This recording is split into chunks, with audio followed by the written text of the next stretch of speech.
આમોદ સ્વામિનારાયણ સ્કૂલમાં રમત ઉત્સવનું આયોજન કરવામાં આવ્યું હતું। ધારાસભ્ય ડી.કે. સ્વામી તેમજ શાળાના આચાર્ય દ્વારા દીપ પ્રાગટ્ય કરીને કાર્યક્રમની શરૂઆત કરવામાં આવી હતી। આ પ્રસંગે ધારાસભ્ય ડી.કે. સ્વામીએ બાળકોને શિક્ષણની સાથે રમતગમત ક્ષેત્રે પણ નામના મેળવી શાળાનું તથા દેશનું નામ રોશન કરે તેવી અભિવ્યર્થના વ્યક્ત કરી હતી અને બાળકોને રમતગમત ક્ષેત્રે મોટી સિદ્ધિ મેળવે તે માટે પ્રોત્સાહિત કરી પ્રેરણાત્મક ઉદ્બોધન કર્યું હતું।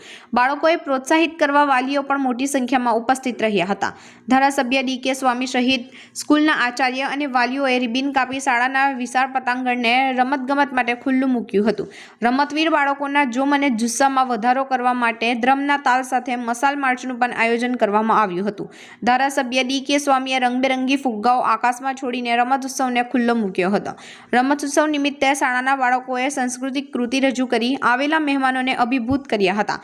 શાળામાં લીંબુ ચમચી, કોથળા, દોડ 100 મીટર, ખો-ખો, કબડ્ડી, ક્રિકેટ જેવી રમતોનું આયોજન કરવામાં આવ્યું હતું। વિજેતા બાળકોને ટ્રોફી આપી પ્રોત્સાહિત કરવામાં આવ્યા હતા। આ પ્રસંગે શાળાના આચાર્ય સ્વાતિબેન આર્યએ જણાવ્યું હતું કે બાળકોના શારીરિક, માનસિક અને બૌદ્ધિક વિકાસ થાય તે હેતુસર રમત ઉત્સવનું આયોજન કરવામાં આવ્યું હતું।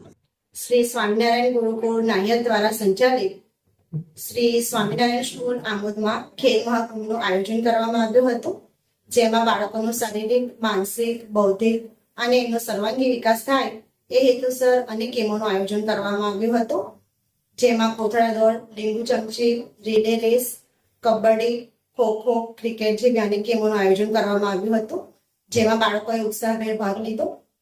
અત્રેની વિધાનસભાના એમએલએ શ્રી ડી.કે. સ્વામીની ઉપસ્થિતિએ બાળકોમાં ખાસ ઉત્સાહ વધાર્યો અને તમામ બાળકોને શાળા દ્વારા આ તમામ ખેલમાં જે લોકો વિજેતા થયા છે તે અને તમામ બાળકોને ઇનામ આપી અને એમના ઉત્સાહમાં વધારો કરાવ્યો હતો।